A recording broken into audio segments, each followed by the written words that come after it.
Welcome back to Studio F on Fast Times Willy B. We'll be stepping back to 1975 and reviewing Jaws. Gentlemen, let's broaden our minds. Russell.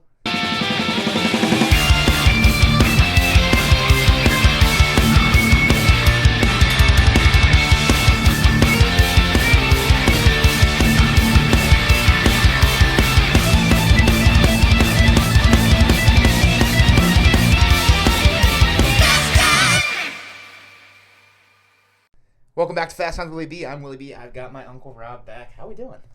Well, I'm excited about this. Yeah. So, back on for your second time here. We're stepping back and doing yearly reviews, and when Jaws won the pool, there's one guy I knew to call. You were the first person in my mind. I was like, if he doesn't do it, I don't know who I'm getting.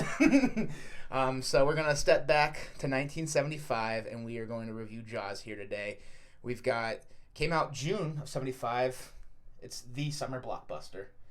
We've got Spielberg in the director's chair, one of the greatest to ever do it. Yeah. We've got Roy Scheider, we've got Robert Shaw, we've got Richard Dreyfuss, Lorraine Gary, the list goes on. Stellar cast, but we'll start with the good. And where do you want to start? I mean, the whole movie is in this good category. I don't think we're going to hop into the bad or bad. No. I think both of us think very highly of this film. Yes. Where do you want to start? One of the best movies of all time. I would agree with that. I was lucky enough to see it at the theater. I was young, and I was always kind of surprised that Dad let us go. Yeah.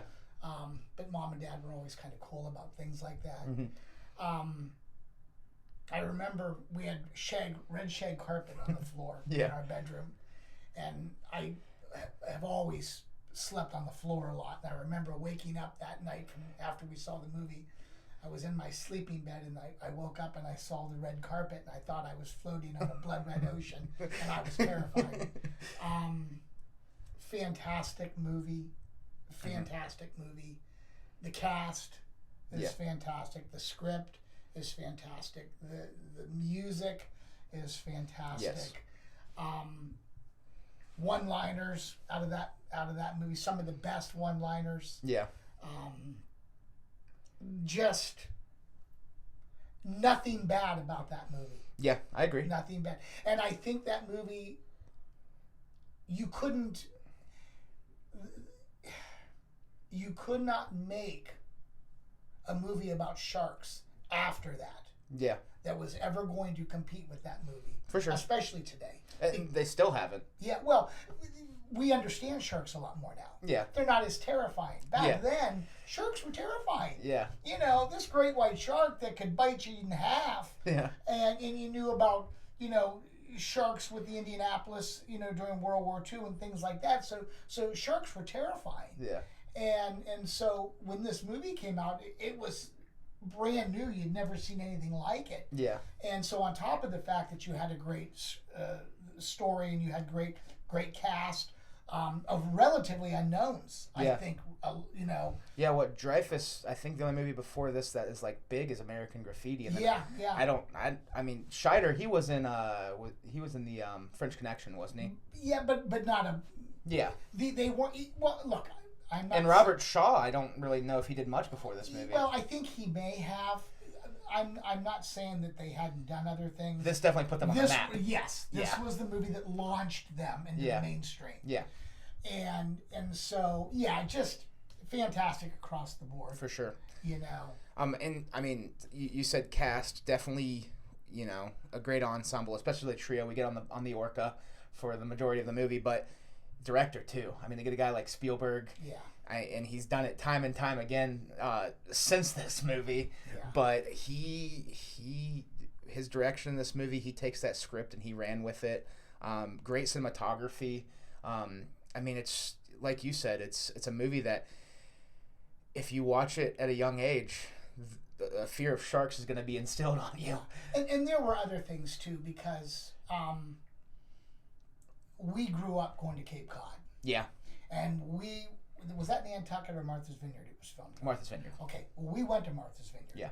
And there's a scene when the ferry comes over, and when the ferry pulls up and there's a bus sitting there. Mm-hmm. We got on that bus. Yeah. We experienced that firsthand. Yeah. And so, and we drove around that island over and over and over, and got to see a lot of that. So that always made that movie even more special. Yeah. Because that was like our vacation home. Yeah. To go to Cape Cod and to know that we rode that ferry and we saw that bus and got on that bus and know that island. Yeah. And then the fact that the movie was actually filmed on the ocean, yeah. which took them a lot of time. Yeah. But that's what made one of the things that made the movie so great. Yeah. Was because they were on the ocean. I think the only part that was filmed in a swimming pool was the scene with the guy with the hole in the boat. Okay. And Richard Dreyfuss found the shark's tooth. Yeah. And then the head pops out and the eye's missing, scares the hell out of you. Yeah. And he drops the tooth and panics. Darts up, yeah. I think that was the only scene I believe that was filmed in the pool. Everything else was filmed on the ocean. Yeah. And so yeah, that's just fantastic. Yeah. I mean, the minute Richard Dreyfuss got in the water, you're terrified of him getting killed. Yeah. Yeah. You know? I didn't think to ask you before we started this. Yeah. Should I announce spoiler alerts? Oh, spoiler alerts are on all my videos. Okay. So spoiler alerts because we're going to discuss the book. Okay. And the book is different than the movie. Well, I mean, this movie is also 50 years old, so if you haven't seen it by now, you don't deserve to not be spoiled. But well, I mean, spoiler alert if you haven't read the book. That's fair. That's fair. Because some things happen in the book. The book is quite a bit different than the movie. Okay. The book. I know we've talked about this briefly. Mm-hmm. That was one of the books I always wanted to read, and a few years ago I bought it and read it. Yeah. And I could read it again. I really enjoyed it. It was a great book. As soon as I got done reading the book, I watched the movie again. Yeah. Personally, and this is probably the only time I would say this, I thought the movie was better. No, I've heard that. I've heard people say the book is good, but it's just one of those movies that does it well. But the book gives you a lot of insight into the characters the movie doesn't. Yeah. Which made the book really good. Yeah. Especially when it discusses the leftover body parts of victims. Yeah. Because... And when I went back and watched the movie afterwards, I thought, oh, okay, I guess it is. But you don't realize the grotesqueness of what they're seeing. Even though you kind of see it, you don't realize. Yeah. And you know, the book talks about how when the girl at the beginning, when they found her body, it was her shoulder and head. Yeah. Well, you saw the hair and you saw the arm, but you never really pictured in your mind, this is the shoulder and head of this woman. Yeah. You don't know that. So the book was great that way. Another way the book was great was it put you inside the shark's mind. That's cool. And a movie can't do that. Yeah. So at the beginning, when the you think you're the shark swimming around, you are the shark in the book. Yeah. And that was fantastic. Yeah. So those were some things I really liked. Differences in the book. As I recall, they weren't on an island. Okay. They were just on a coastal city. That's fair. The island, to me, made more of like hostage. Yeah. Than being on a coastal city. Yeah. So I thought the idea in the movie of being on an island was better. Yeah. In the book, Hooper dies in the end. Okay. And I'm glad he didn't die. Yeah. I'm glad he survived. Yeah. Because watching Robert Shaw get chewed in half was bad enough. Yeah. You know what I mean? Yeah. So I was glad that they chose in the movie to keep him alive. In the book, they would go out and come back. Okay. And go back out and come back. So they didn't stay out. They didn't stay out. Okay.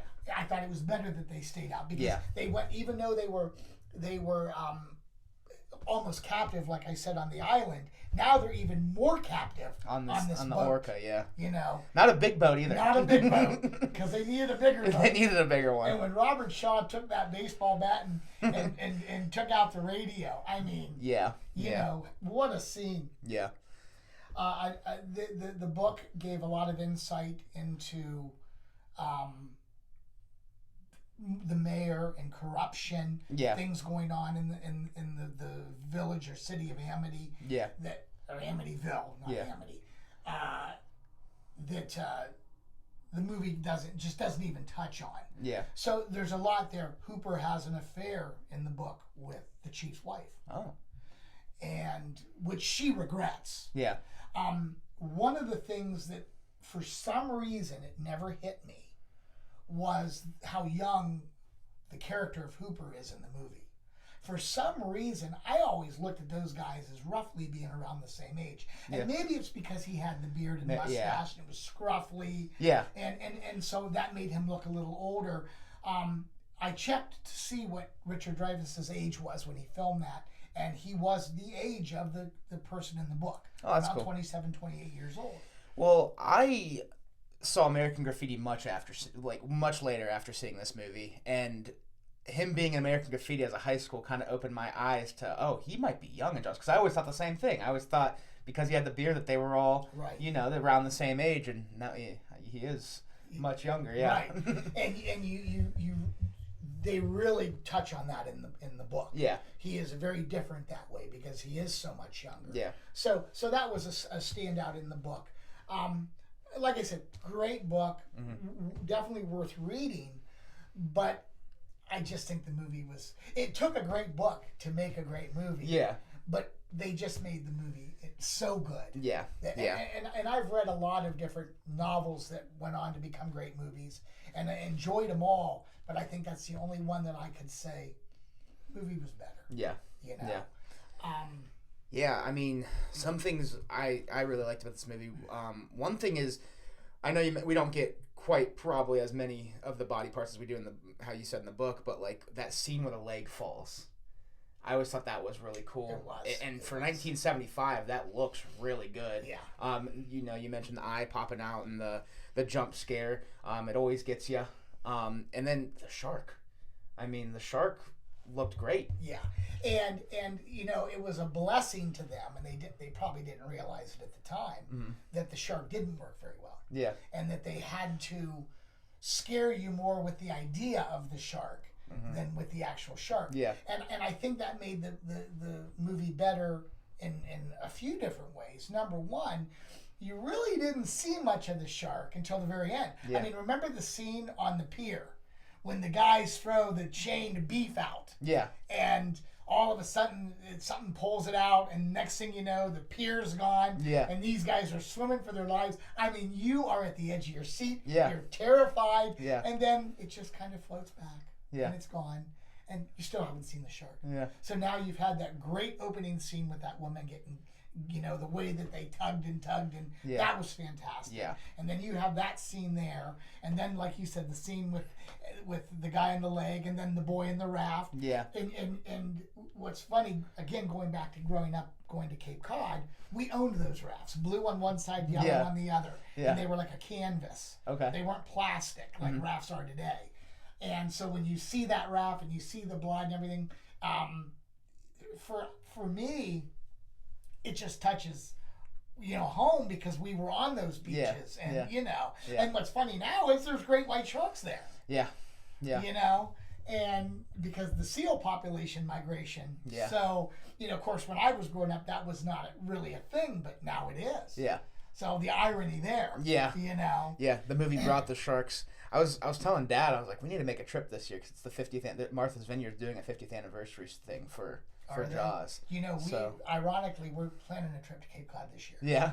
The last time I was on the Cape, I think I was 19. I'm 58. You have to make a little day trip to Martha's Vineyard and see what they're doing for Jaws. Yeah. Yeah, it's just so this movie. I always say Jaws and Jurassic Park were the two movies that got me into movies. We had a little stint there where we lived with Papa and Gammy, and we'd have movie nights. And Papa and Dad showed us Jaws and Jurassic Park, and after watching these, I still to this day, sharks and dinosaurs are my favorite animals. I'm just a 6-year-old boy that loves these movies at heart. And once they showed them to me, I'm pretty sure every other week we just alternated these movies. I think we watched them 100 times each the next couple of years, but it's just one of those movies that stands the test of time. I mean, it's 50 years old, and it's still the best shark movie we've ever gotten. Yeah. Oh, absolutely. By far. By far. It's not even close. No, yeah. There's only one other shark movie that I've even watched and thought was okay. Is it Deep Blue Sea?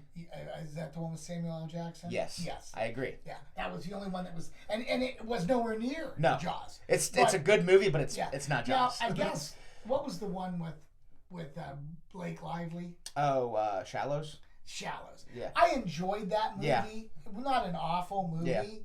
Yeah. But still, as much as the Deep Blue was a step down, that one was a step down from that one. Yeah. But an okay movie. Yeah. No, nothing's come close to this 1975 classic. It's Spielberg. I mean, I've already said the direction is great. We've talked about the writing is great acting. I mean, the movie's just aesthetically pleasing too. It's just it's a summer movie. You're watching a beach. You have scenes where you have upbeat moments where people are swimming. You see the gathering of summer, the 4th of July weekend, and then the horror. And a scene that always sticks out to me is when after we lose the girl by the buoy, we have a fun beach scene, everybody's having fun, then all of a sudden shark is screamed, and that's when we lose the Kittner boy. Yeah. And that scene was always one that stuck with me because her coming to the dock when they thought they caught the shark, and she slaps him, and she's like, "You knew." Yeah. And it's so sad. And I think if memory serves me, I don't think they were expecting that slap. Yeah. I think that slap was a surprise. I'm glad they kept it. And so I don't know why I think I heard that or read that somewhere, but it's for some reason it's in my head that was kind of unplanned. Yeah. And you look at Hooper when he gets slapped, because Hooper knows it's not the Chiefs' fault. Yeah. But he's taken it. He's taken it for the team. He's taken it for the mayor. Yeah. And when you have the knowledge of the background of the mayor that you do in the book, you even have more understanding as to kind of what a shit the mayor was. Yeah. He was corrupt and a whole bunch of things. But yeah, and then going back and cutting the shark open. And not find all you have is a license plate and the breathing and the smell and the way you could smell it when you watched it. Honestly, it was so good the way they did that.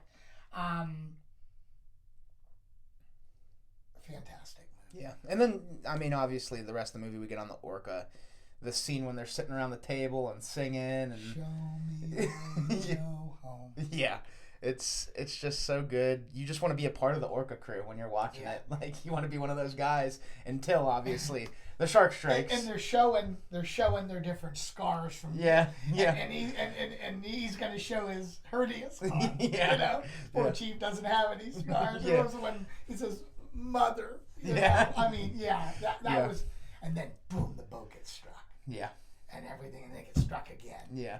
And that's more terrifying than you might know, because I just read a story not long ago where there have been many, and this has happened more than once, many occasions where orcas are taking rudders out on boats. Okay.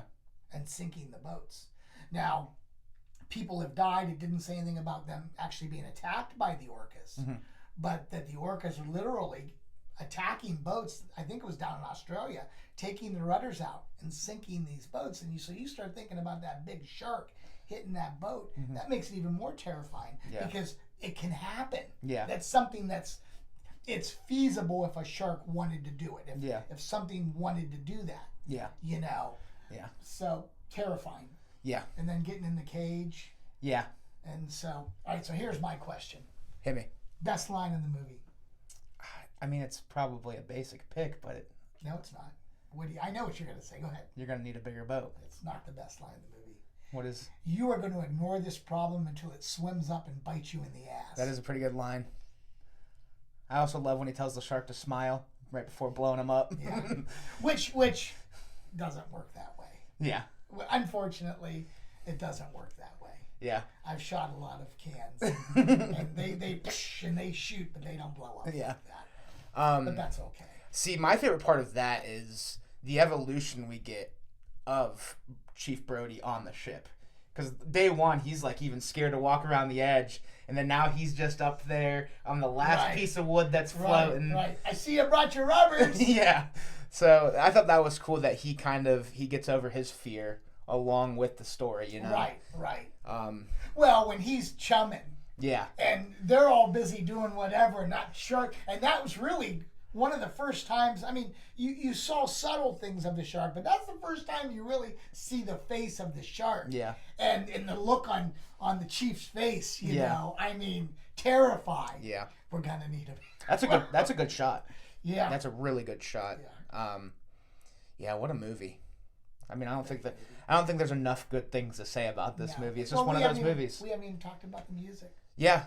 So this movie was nominated for 4 Oscars in the 76 awards, and it won 3 of them. The only one it didn't win was unfortunately Best Picture, which we had a little conversation before.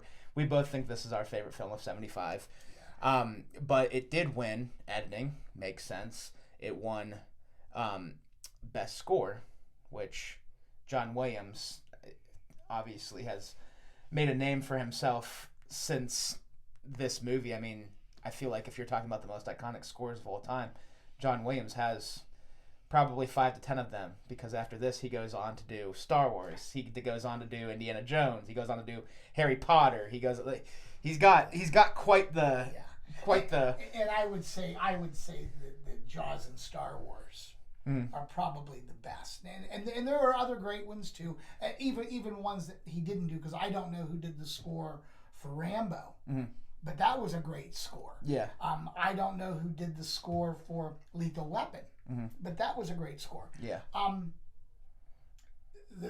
One of the things about Jaws, beyond the movie, what the movie did, there are movies in history that make things super famous. Lethal Weapon, for example, made the Beretta famous. Yeah. The Beretta 9mm. That was the movie that said, that's why I own a Beretta 9mm, because of that movie. Yeah.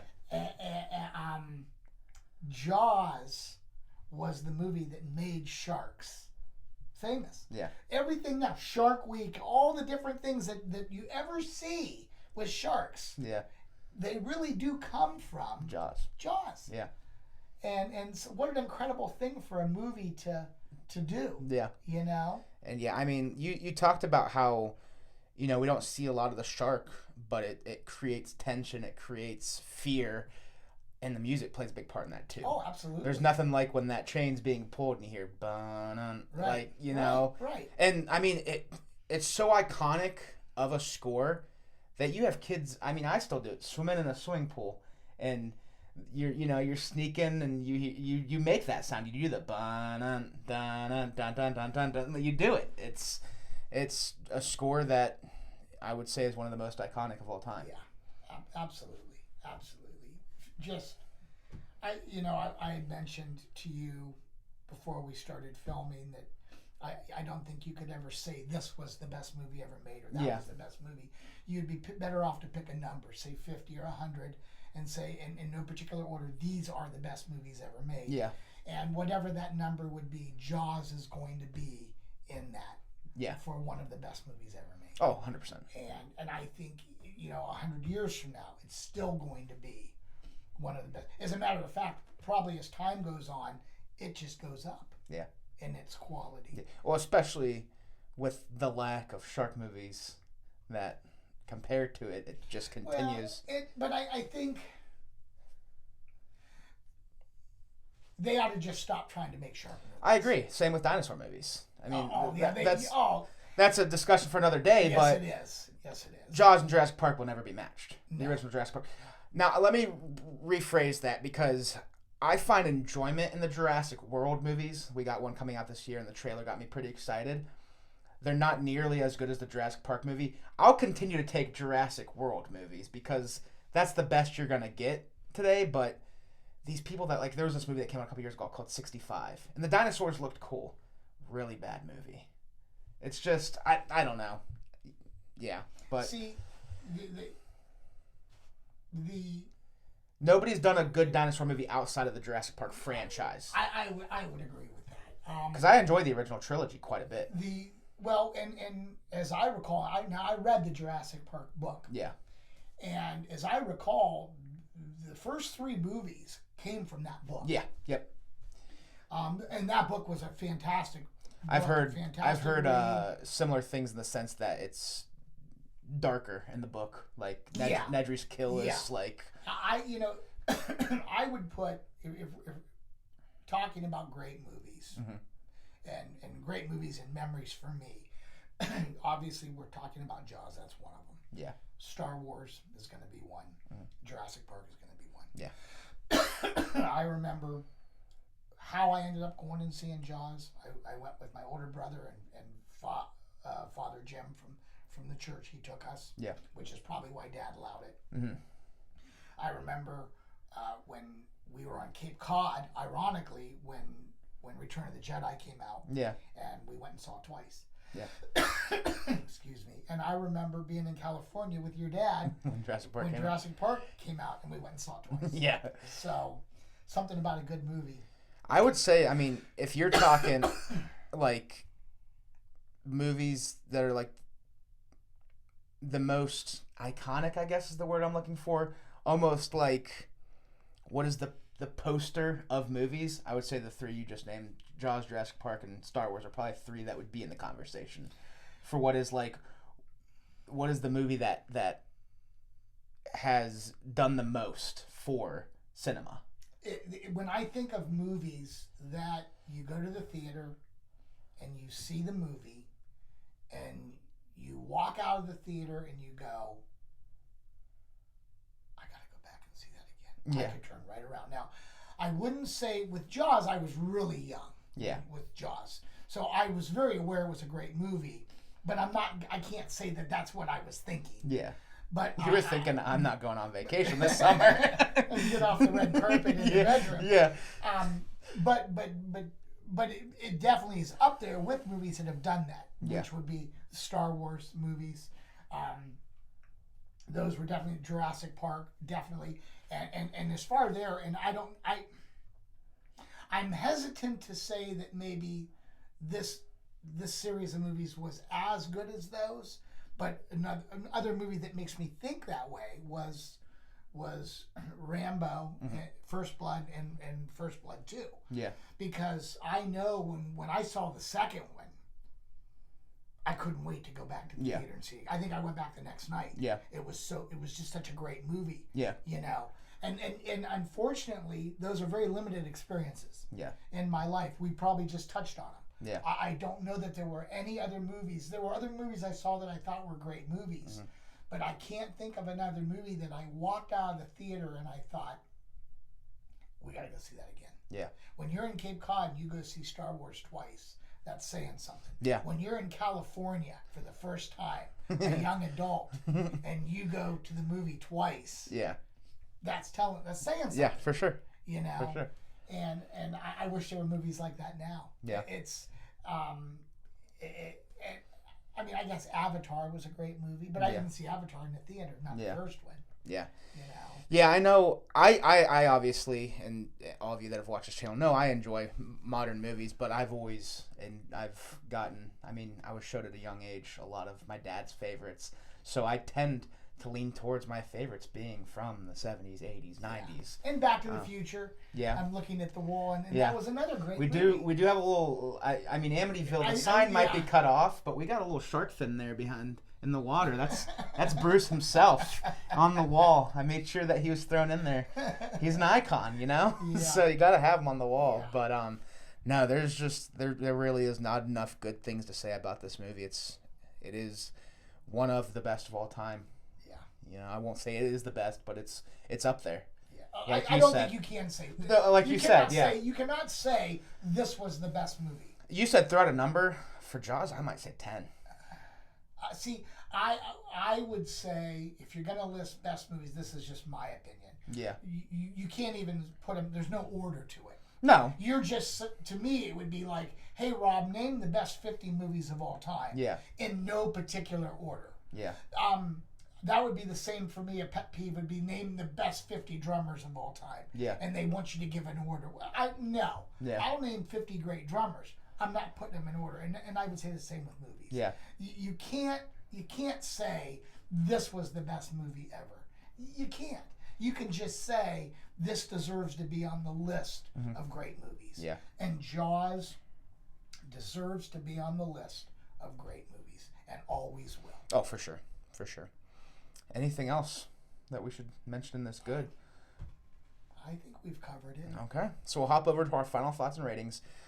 One more thing about Jaws, and what do you give it out of 10? Oh, I would give it a 10. Yeah. Absolutely. Yeah. Absolutely. Because you can go back and watch it now, and you'll still enjoy it. Yeah. It's still a fantastic watch. Yeah. You know? So the reason behind me saying I would say top 10 is because I have a list of what I think is the 10 perfect movies, and this is on that list. There isn't a flaw in this movie, in my opinion. Every second of this movie, I'm enjoying it. I agree. It's a 10 out of 10. Yeah. It's a 10 out of 10. It is a perfect movie. 50 years old this year, which is pretty cool. I'm going to try to find a way to convince my dad to take me to Martha's. Not kidding. Maybe we'll see you there if things work out. We'll be there. Yeah. I mean, we're definitely planning on going to the Cape this year. Yeah. So. But, yeah, you'll have to see what they've got going on. If they have anything cool going on, even in the Cape for Jaws, shoot me some photos. You know how much I love this movie. I mean, I feel like every time we get together, whether it's a Notre Dame game or hanging out at Dad's, we talk about Jaws at some point every time. It's just one of those movies. Good movies and good music are always the topic of conversation. Yep. So, Jaws, if you haven't seen it, what the hell are you doing? Go watch it now. But let us know what you think of Jaws. That'll do it for Jaws, Uncle Rob. Thank you for coming on. Thank you all for watching. If you like what you're watching, check out some other videos. Hit the subscribe button or follow the social links down below. We've got more Jaws coming your way this week. Won't be as fun of a conversation as this first one, but we're going to break them down. Uncle Rob will be here for the second one. Rosie will be here for 3 and 4, so make sure you tune into those as well. And we'll talk to you all soon. Peace.